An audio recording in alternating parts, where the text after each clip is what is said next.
Hello everyone, how are you? I'm making this video about 12 hours before the full moon, but it's 12 hours before. So yeah, I'm not going to go into explanations. I've already talked about that. Thank you everyone for all of the love and support that you sent for my sister, all of your kind words. I appreciate it. We had a really good time in our new moon group. Thank you, everyone who sent me feedback. If you hadn't had a response yet to your email, oh, it's a Leo full moon. The cats are playing. If you have not had an email from me, I will get to you. I don't really have anything to report. Never happens, of course. I don't really have anything to report. There's still no idea what it is. I'm really pushing for a genetic consult.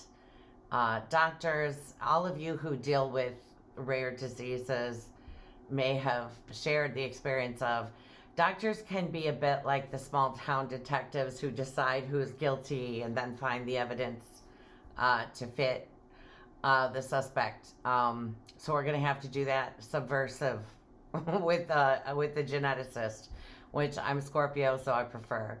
Um, but yeah, I mean, her breathing is getting better because they had her on an insane amount of steroids. Of course, I'm used to, I don't want to say arguing with doctors.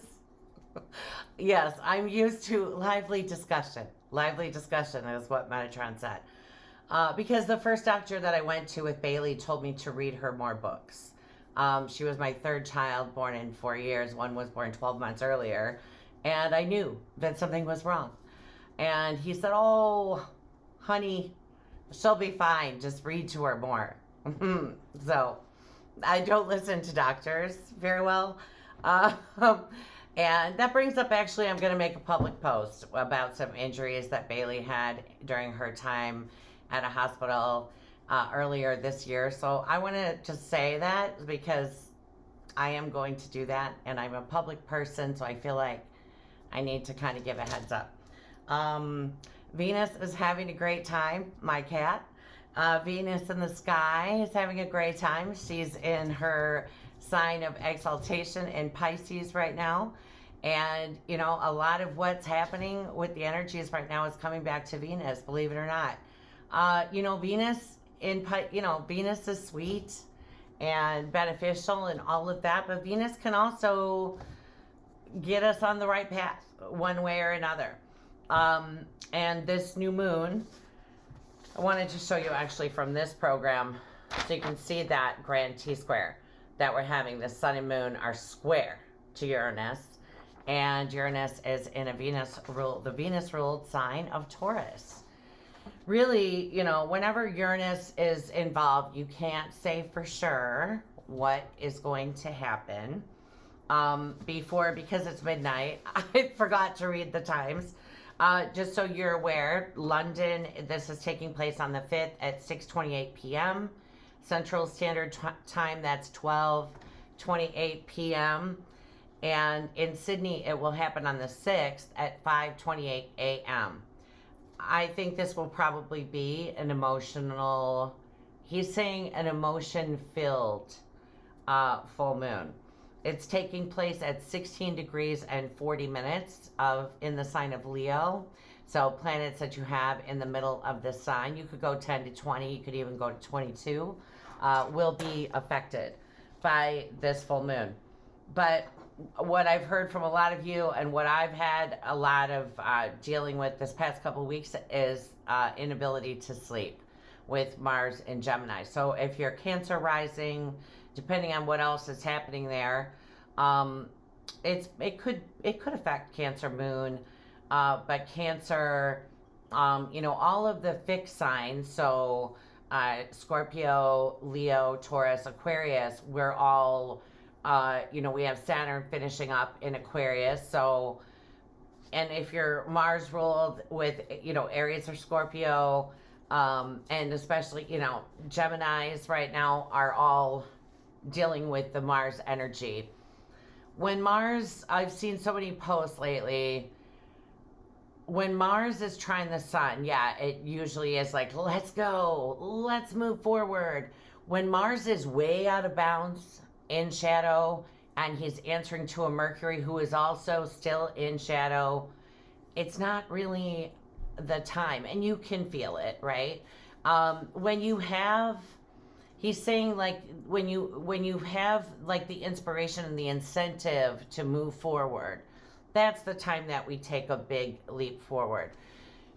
In all of this, like he's calling it construction energy that we're going through now, we need to first have that foundation laid. So that would be, what's the basic? What are you putting into your mouth? What am I putting into my mouth?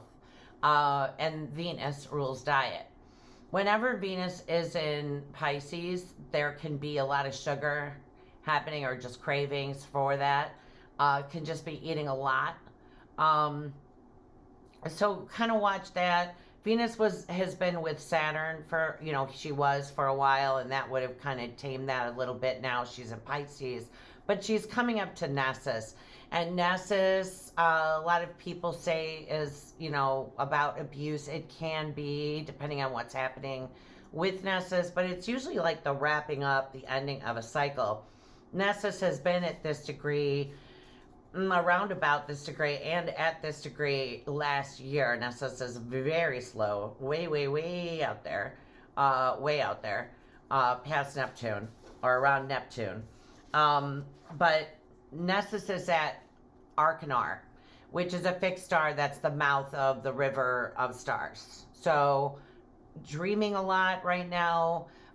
In Arcanar happens to fall in the middle of Pisces, so will also be an aspect to the full moon.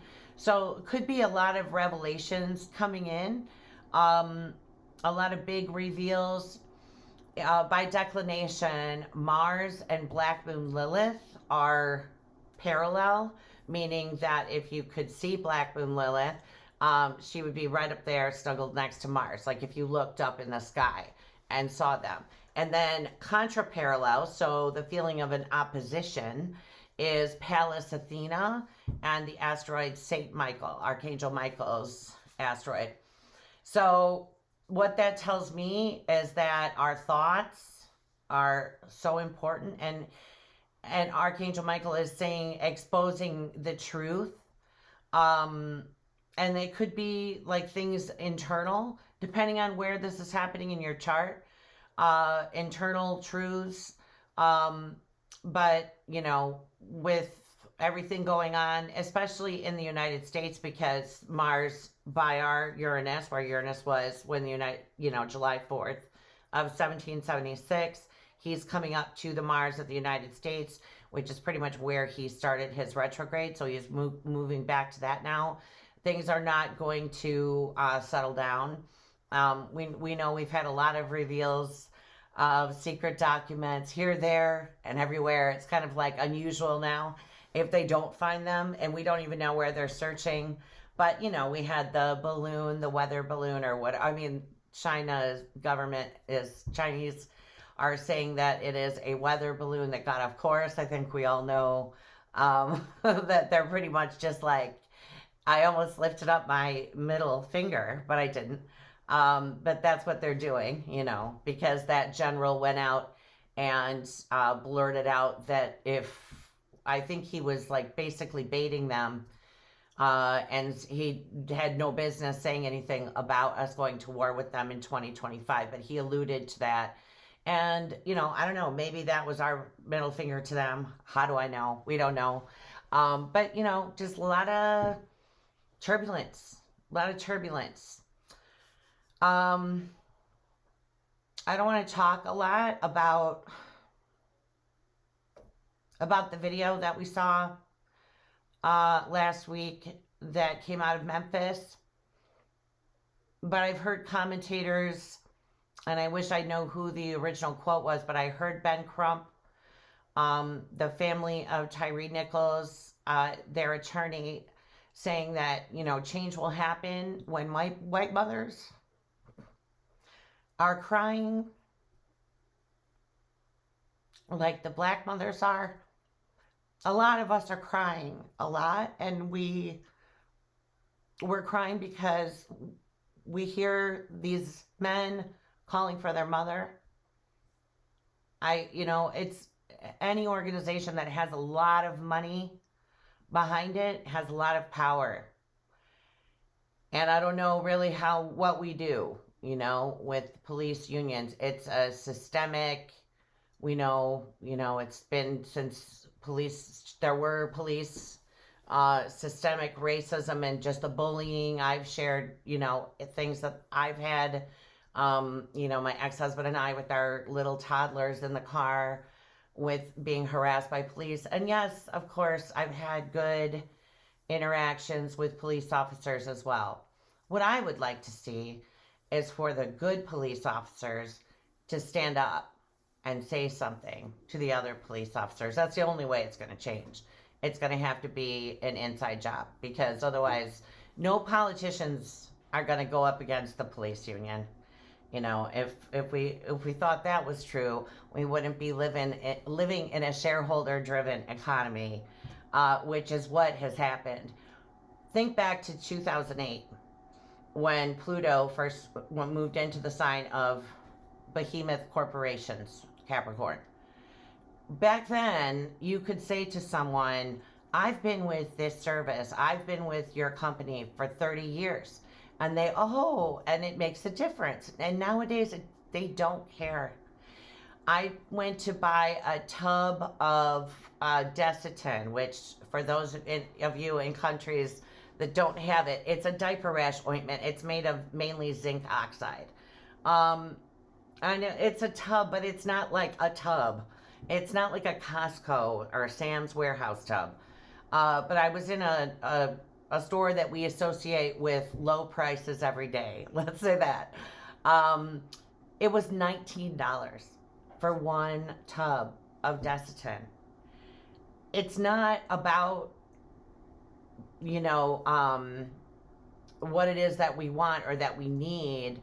Our economy isn't fueled by consumers. It is fueled now by what the companies are paying the shareholders. That doesn't work.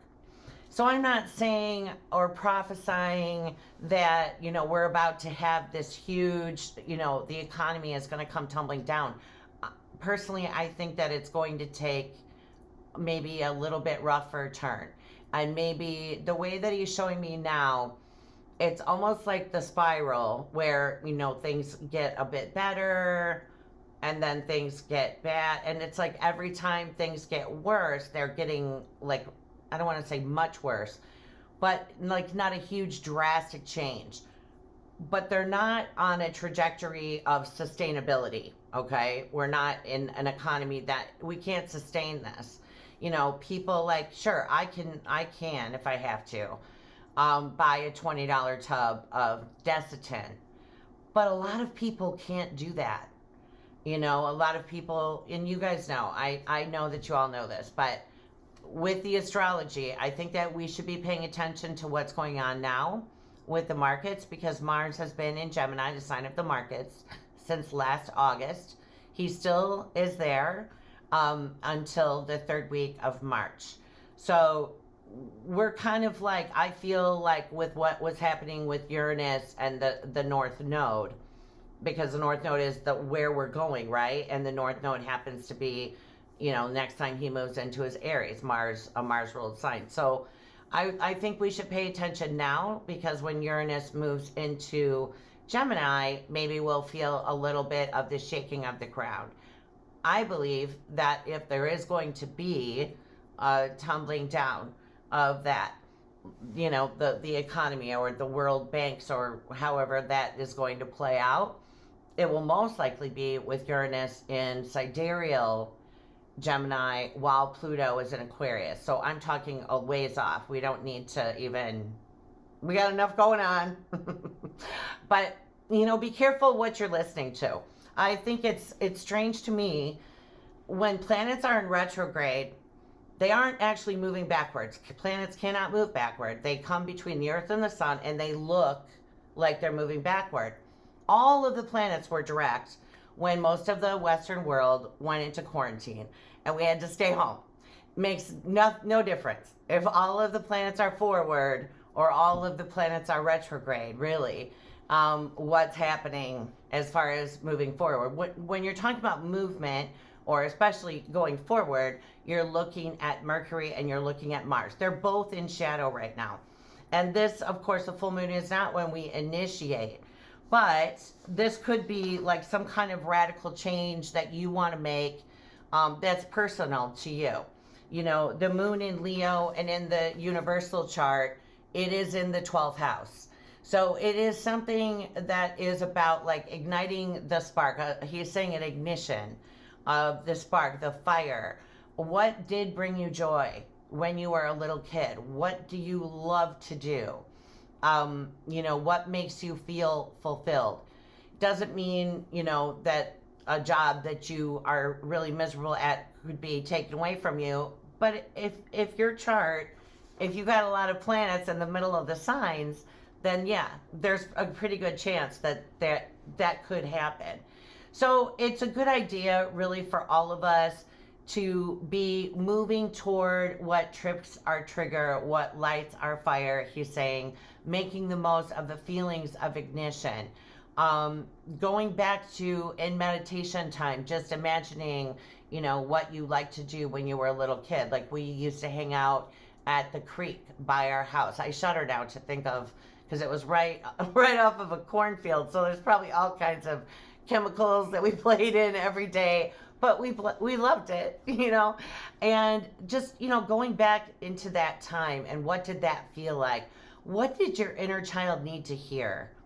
Because a lot of this astrology is bringing up abuse of power, or where we felt like we were used or we were robbed.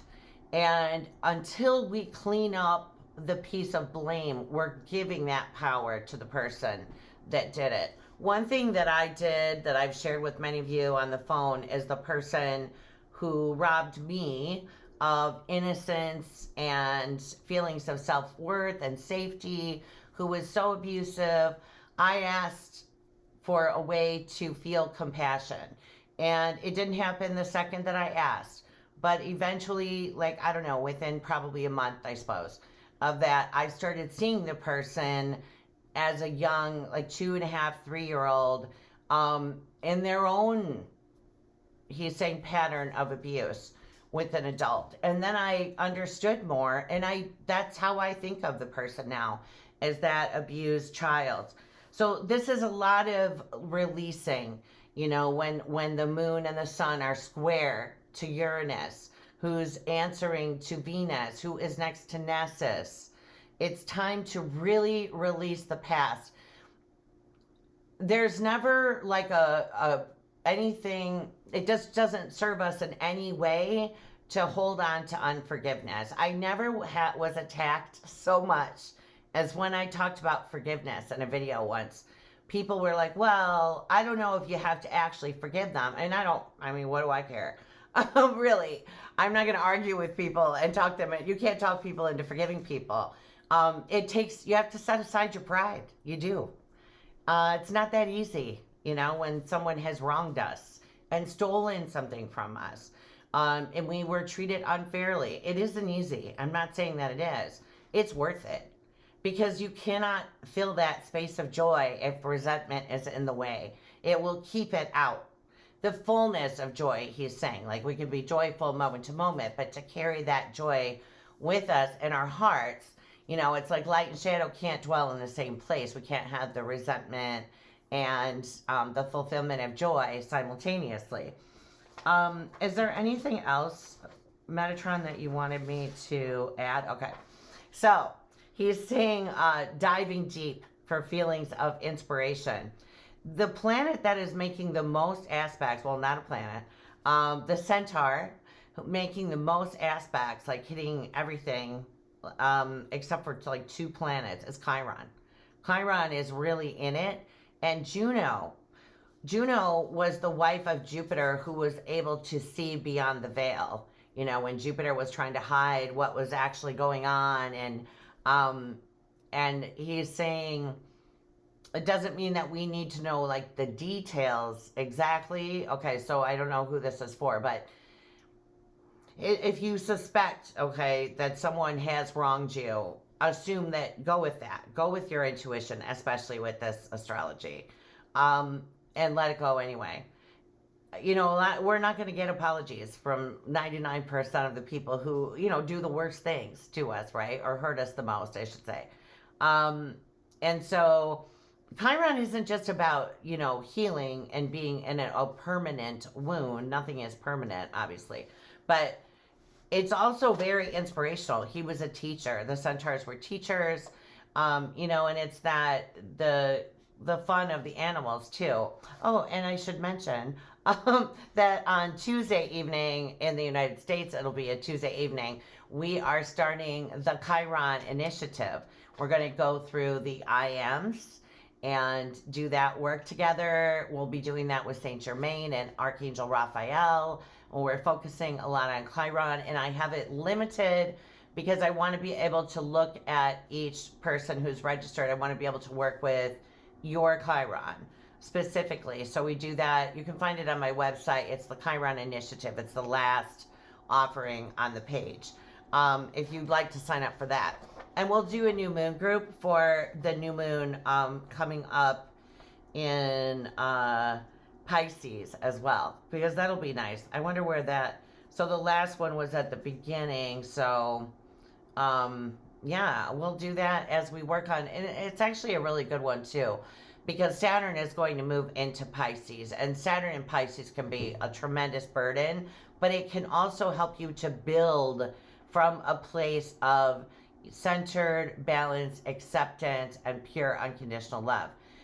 You know, Pisces is like source energy, right? That's why Venus, love, she is exalted there. And I almost forgot to say that I'm doing a Venus special for 2023. So Metatron brought this up to me like November, December, focusing on one planet in the chart, like specifically one planet, and working with that energy. So I put up a special rate for 2023. I will keep it up for February, and we'll work on, you know, what it is that brings the imbalance, relationship issues, you know, romance, money, diet, all of that good stuff falls under Venus. So we'll look at Venus and Mars, because Venus and Mars, you know, depending on your sexual preference, or I should say how you identify, it doesn't really matter. Venus and Mars are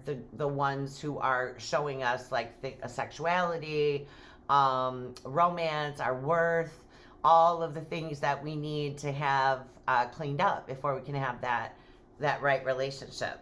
So anyway, you guys, I hope that you got a lot out of this, something out of this.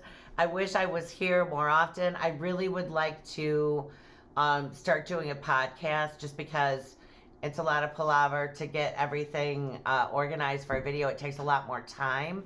If I had a podcast, it would be a lot faster, just while my time is cut shorter than usual right now. But I do think of you guys all the time. I do appreciate so much the feedback from our live meetings. I enjoy them a lot. You know, if you're looking for a supportive community, a place where you can belong and really learn a lot and not be guru-ized, but be empowered to do your own stuff and talk to your soul, talk to the angels, then consider Metatron, the expression of God, the Chiron Initiative that we have going on. February, March, and April is our sessions right now. But I'm sending you guys so much love. Be kind to yourselves. Chiron also, I want to just say, I mean, Mars in Gemini, of course, is be careful with your thoughts. He's showing like ignition, like what you're thinking of can just, especially now because Mars is coming up to oppose the great attractor. He's at 11 degrees of Gemini at the time of the full moon. And by the way, the moon is trine the great attractor. Something's going, something that maybe you thought would not go, but that is the energy that we're in right now. when Pallas Athena and Archangel Michael, you know, Aldebaran is Michael's royal fixed star in the tropical zodiac that falls in Gemini. Mars is right there too. So really be careful with your thoughts. The way that you think and the way that you feel about things is what is going to happen. Saturn is sextile Eris. You know, I asked him about Earth events, and I'm really not getting anything with that. He's talking about discoveries. So we'll see. I mean, we have a lot of that, you know, a lot of places that we thought would never defrosting. So chances are there's going to be new discoveries that way. I know there's been a lot that I've read about recently. So good things. But yeah, sending you guys so much love. I hope that I'm here with you again soon. I'm planning on next week, so crossing my fingers for that. But yeah, I will make another video before, you know, we've got a couple of weeks until the new moon, and then I'll put out the link to sign up for the new moon meeting, and we'll do it again, like we did a couple of weeks ago. So I'm sending you guys so much love. Thank you so much for being here. I appreciate you, and be gentle with yourselves. Okay, bye-bye.